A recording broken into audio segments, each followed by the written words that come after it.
வணக்கம் ஜோதிட நண்பர்களே. 2024 சனி வக்ர பலன்கள். சனி கிரகமானது வர ஜூலை மாதத்திலிருந்து நவம்பர் மாதம் வரைக்கும் அடுத்த 5 மாதங்களுக்கு கும்பராசியில் வக்ரகதியில் சஞ்சாரம் செய்துட்டு வரும். பொதுவாகவே இந்த வக்ரம் பெறும் கிரகங்களுடைய பலன்கள் அப்படிங்கிறது பலவாறாக சொல்லப்படுது. இது கிரகங்களுக்கு கிரகங்கள் நிலைகள் அப்படிங்கிறது மாறவும் செய்யும். அதே போல் ஒரு முரண்பட்ட பலன்களையும் கொடுக்கக்கூடிய அமைப்புகளை பெற்றதாகவும் இது அமையும்.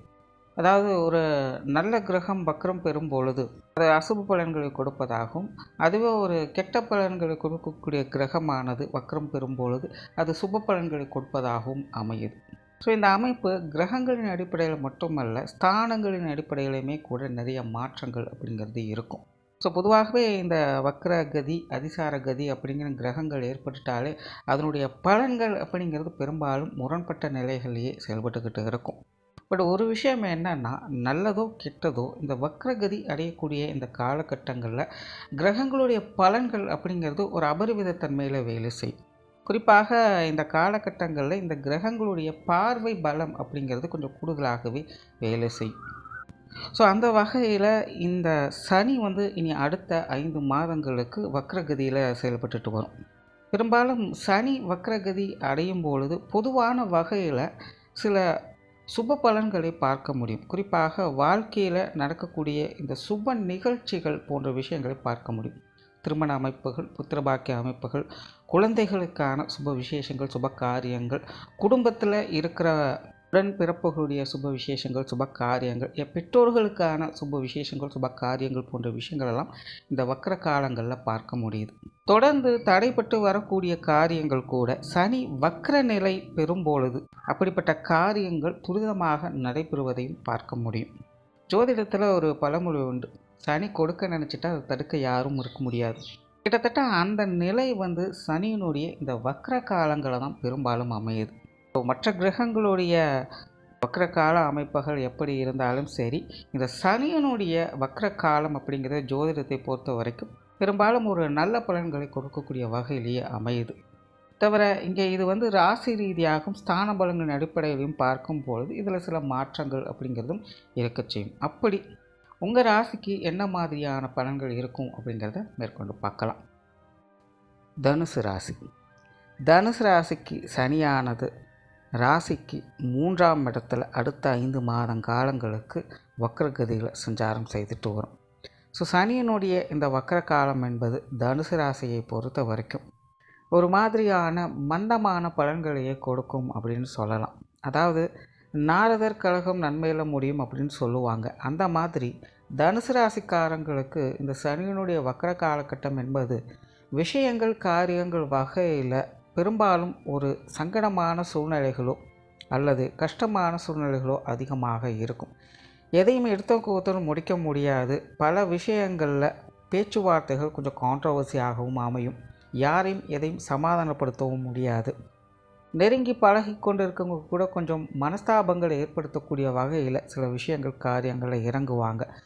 பட் இருந்தாலுமே இவை அனைத்துமே உங்களுக்கு சாதகமான நிலைகளாக முடிவில் மாற்றப்படும். அதாவது தனுசு ராசிக்காரங்களை பொறுத்த வரைக்கும் இப்போ தான் இந்த 7.5 சனி அப்படிங்கிற நிலையிலேருந்து கொஞ்சம் விடுபட்டு வெளில வந்திருக்காங்க. பட் விடுபட்டு வெளியே வந்தாலும் கூட தனுசு ராசிக்காரர்களுடைய பொதுவான நிலை அப்படின்னு பார்க்கும்பொழுது கொஞ்சம் மந்தமான சூழ்நிலைகள் தான் இருக்குது. அதுவும் இப்போ சமீப காலமாக பார்க்கும்பொழுது தனுசு ராசிக்காரர்களுடைய நிலை கொஞ்சம் ஏனோதானோ அப்படின்னு தான் போய்கிட்டு இருக்குது. இடைப்பட்ட பகுதிகளில் கூட தனுசு ராசிக்காரங்க கொஞ்சம் உற்சாகத்தோடும் கலகலப்போடும் வாழ்க்கையில் சில முன்னேற்றம் தரக்கூடிய அமைப்புகளையும் பார்த்து வந்தாங்க. ஆனால் இப்போது சமீப காலமாக தனுசு ராசிக்காரருடைய நிலை அப்படிங்கிறது கொஞ்சம் மேட்டிக்கு போட்டியான சூழ்நிலைகளோடு தான் வாழ்க்கையின் நிலை அப்படிங்கிறது போய்கிட்டு இருக்கும். உண்மையிலேயே தன்னுடைய உண்மையான நிலை என்ன, தனக்கு உண்மையானவங்க யார் என்ன அப்படிங்கிறது புரியாமல் ஒரு குழப்பத்தில் தான் தனுசு ராசிக்காரங்க இன்றைக்கும் இருந்து வர்றாங்க.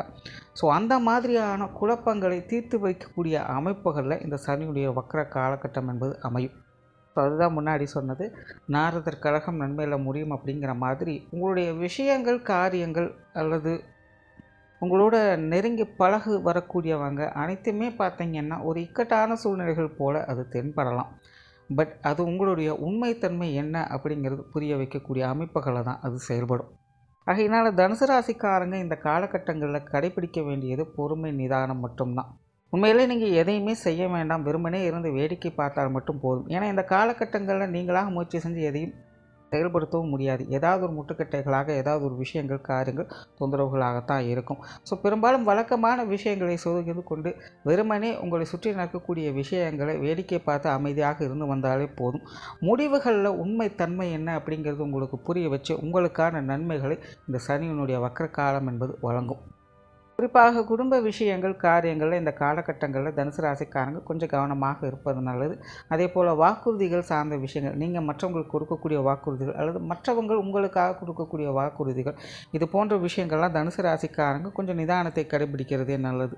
அதே போல் குடும்ப உறவுகளுக்குள்ளே கொஞ்சம் கான்ட்ரவர்சியான நிலைகள் அப்படிங்கிறது, குறிப்பாக கணவன் மனைவி உறவுகளுக்கெல்லாம் முடிஞ்சது அப்படின்னு நினச்ச பழைய பிரச்சனைகள் தலை தூக்கலாம். ஸோ இந்த காலகட்டங்களில் கொஞ்சம் மனுசரித்து போய்க்கிறது நல்லது. தொழில் வேலை உத்தியோக ரீதியாக சிலருக்கு இடமாற்றங்கள் போன்ற விஷயங்கள் அமையப்பெறலாம். இருந்தபோதும் பெரிய அளவில் எந்த ஒரு எதிர்பார்ப்பும் இல்லாமல் செயல்பட்டு வருவது உங்களுக்கு நன்மையை பயக்கும். ஸோ ஓவராலாக இந்த சனியினுடைய வக்ர காலகட்டம் என்பது தனுசு ராசிக்காரர்களை பொறுத்த வரைக்கும் அமைதியாக வெறுமனே வேடிக்கை பார்க்கக்கூடிய ஒரு காலகட்டமாகவே அமையுது. ஆனால் நடப்பதெல்லாம் நன்மைக்கே அப்படிங்கிற விஷயத்தை நீங்கள் உணர்ந்து கொண்டால் போதும். இந்த காலகட்டம் என்பது உங்களுக்கு அனைத்து வகையிலும் சகாயங்களையும் ஆதாயங்களையும் வழங்கக்கூடும். நன்றி, வணக்கம், வாழ்க வளமுடன்.